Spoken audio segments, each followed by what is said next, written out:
सुनते हैं सोमवार व्रत की कथा एवं आरती। समय की बात है, किसी नगर में एक साहूकार रहता था। उसके घर में धन की कोई कमी नहीं थी, लेकिन उसकी कोई संतान नहीं थी। इस कारण वह बहुत दुखी था। पुत्र प्राप्ति के लिए वह प्रत्येक सोमवार को व्रत रखता और पूरी श्रद्धा के साथ शिव मंदिर जाकर भगवान शिव और माता पार्वती जी की पूजा करता था। उसकी भक्ति देखकर एक दिन माँ पार्वती प्रसन्न हो गई और भगवान शिव से उस साहूकार की मनोकामना पूर्ण करने का आग्रह किया। पार्वती जी की इच्छा सुनकर भगवान शिव ने कहा कि हे पार्वती, इस संसार में हर प्राणी को उसके कर्मों का फल मिलता है और जिसके भाग्य में जो हो उसे भोगना ही पड़ता है। लेकिन पार्वती जी ने साहूकार की भक्ति का मान रखने के लिए उसकी मनोकामना पूर्ण करने की इच्छा जताई। माता पार्वती के आग्रह पर शिव जी ने साहूकार को पुत्र प्राप्ति का वरदान तो दिया, लेकिन साथ ही यह भी कहा कि उसके बालक की आयु केवल 12 वर्ष होगी। माता पार्वती और भगवान शिव की बातचीत को साहूकार सुन रहा था। उसे न तो इस बात की खुशी थी और न ही दुख। वह पहले की भांति शिव जी की पूजा करता रहा। कुछ समय के बाद साहूकार के घर एक पुत्र का जन्म हुआ। वह बालक 11 वर्ष का हुआ तो उसे पढ़ने के लिए काशी भेज दिया गया। साहूकार ने पुत्र के मामा को बुलाकर उसे बहुत सारा धन दिया और कहा कि तुम इस बालक को काशी विद्या प्राप्ति के लिए ले जाओ और मार्ग में यज्ञ कराना। जहाँ भी यज्ञ कराओ वहाँ ब्राह्मणों को भोजन कराते और दक्षिणा देते हुए जाना। दोनों मामा भतीजा इसी तरह यज्ञ कराते और ब्राह्मणों को दान दक्षिणा देते काशी की ओर चल पड़े। रात में एक नगर पड़ा, जहाँ नगर के राजा की कन्या का विवाह था, लेकिन उस राजकुमार से उसका विवाह होने वाला था। वह एक आंख से कन्हा था।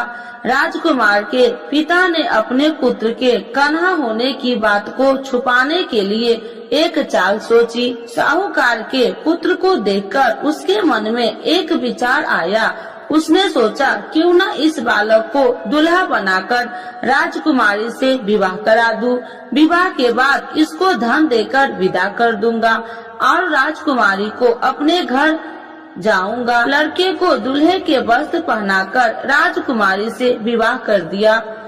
लेकिन साहूकार का पुत्र ईमानदार था। उसे यह बात अन्याय संगत नहीं लगी। उसने अवसर पाकर राजकुमारी की चुनरी के पल्ले पर लिखा कि तुम्हारा विवाह तो मेरे साथ हुआ है, लेकिन जिस राजकुमार के संग तुम्हें भेजा जाएगा वह एक आंख से कन्हा है। मैं तो काशी पढ़ने जा रहा हूँ। जब राजकुमारी ने चुनरी पर लिखी बातें पढ़ी तो उसने अपने माता पिता को यह बात बताई। राजा ने अपनी पुत्री को विदा नहीं किया, जिससे बारात वापस चली गई। दूसरी ओर साहूकार का लड़का और उसका मामा काशी पहुँचे और वहाँ जाकर उन्होंने यज्ञ किया। जिस दिन लड़के की आयु 12 साल की हुई उसी दिन यज्ञ रखा गया। लड़के ने अपने मामा से कहा कि मेरी तबीयत कुछ ठीक नहीं है। मामा ने कहा तू अंदर जाकर सो जाओ। शिव जी के वरदान अनुसार कुछ ही देर में उस लड़के के प्राण निकल गए। मृत भांजे को देख उसके मामा ने विलाप शुरू किया। संयोगवश उसी समय शिव जी और माता पार्वती उधर से जा रहे थे। पार्वती भगवान से कहा स्वामी, मुझे इसके रोने के स्वर सहन नहीं हो रहा। आप इस व्यक्ति के कष्ट को अवश्य दूर करें। जब शिव जी मृत बालक के समीप गए तो वह बोले कि यह उसी साहूकार का पुत्र है जिसे मैंने 12 वर्ष की आयु का वरदान दिया था। अब इसकी आयु पूरी हो चुकी है। लेकिन मातृ भाव से विभोर माता पार्वती ने कहा कि हे महादेव, आप इस बालक को और आयु देने की कृपा करें, अन्यथा इसके वियोग से इसके माता पिता भी तड़प तड़प कर मर जाएंगे। माता पार्वती के आग्रह पर भगवान शिव ने उस लड़के को जीवित होने का वरदान दिया। शिव जी की कृपा से वह लड़का जीवित हो गया। शिक्षा समाप्त करके लड़का मामा के साथ अपने नगर की ओर चल दिया।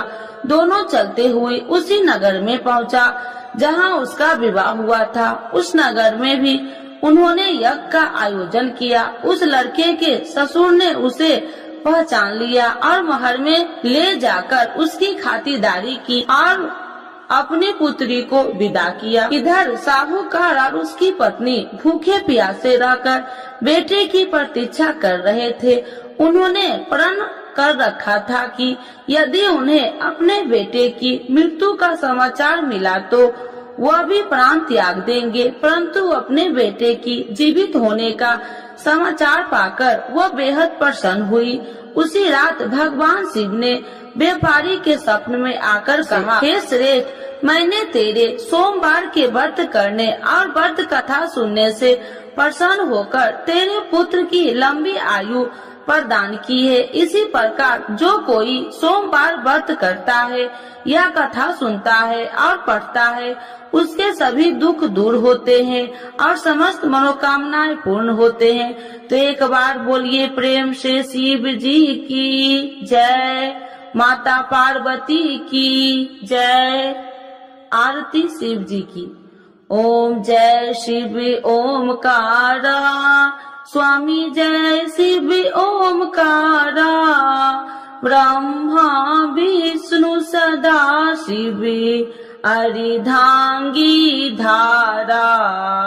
ओम जय शिव ओमकारा, एकानन चतुरानन पंचानन राजे, स्वामी पंचानन राजे, हंसासन गरुड़ासन विश्वाहन साजे।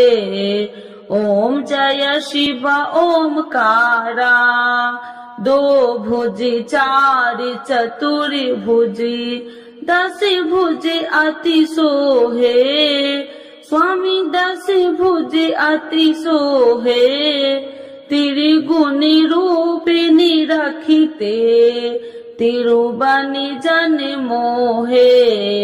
ओम जय शिव ओमकारा, अच्छी माला बनि माला, मुंडी माला धारी, स्वामी मुंडी माला धारी, त्रिपुरारी कंसारी, करी माला धारी।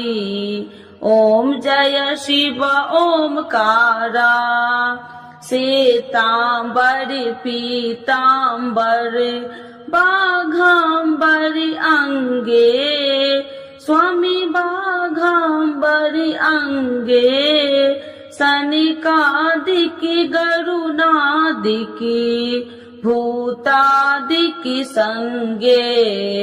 ओम जय शिव ओमकारा, करके मध्य कमंडल चक्र त्रिशूलधारी, स्वामी चक्र त्रिशूलधारी, सुखकारी दुखिहारी, जग पालनकारी।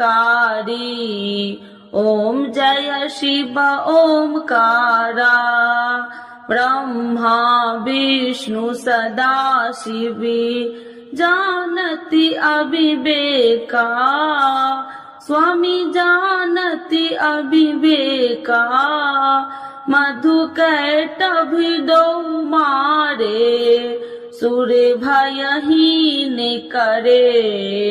ओम जय शिव ओमकारा, लक्ष्मी व सावित्री पार्वती संगा, स्वामी पार्वती संगा, पार्वती अर्धंगी, शिव लहरी गंगा। ओम जय शिव ओमकारा। पार्वती सोहे पार्वती शंकर कैलासा। स्वामी शंकर कैलासा। भांग धतूर का भोजन भस्मी में बसा। ओम जय शिव ओमकारा। जटा में गंगा बहती है, गले मुंडन माला। स्वामी गले मुंडन माला। शेष नाग लिपटावती ओढ़त मृग छाला। ओम जय शिव ओमकारा। काशी में विराजे विश्वनाथी नंदी ब्रह्मचारी। स्वामी नंदी ब्रह्मचारी। नित्य उठी दर्शन पावती महिमा अति भारी। ओम जय शिव ओमकारा। त्रिगुण स्वामी जी की आरती जो कोई नर गावे। स्वामी जो कोई नर गावे। कहत शिवानंद स्वामी मन वांछित फल पावे। ओम जय शिव ओमकारा। प्रभु हर शिव ओमकारा। शिव जी की जय। माता पार्वती की जय।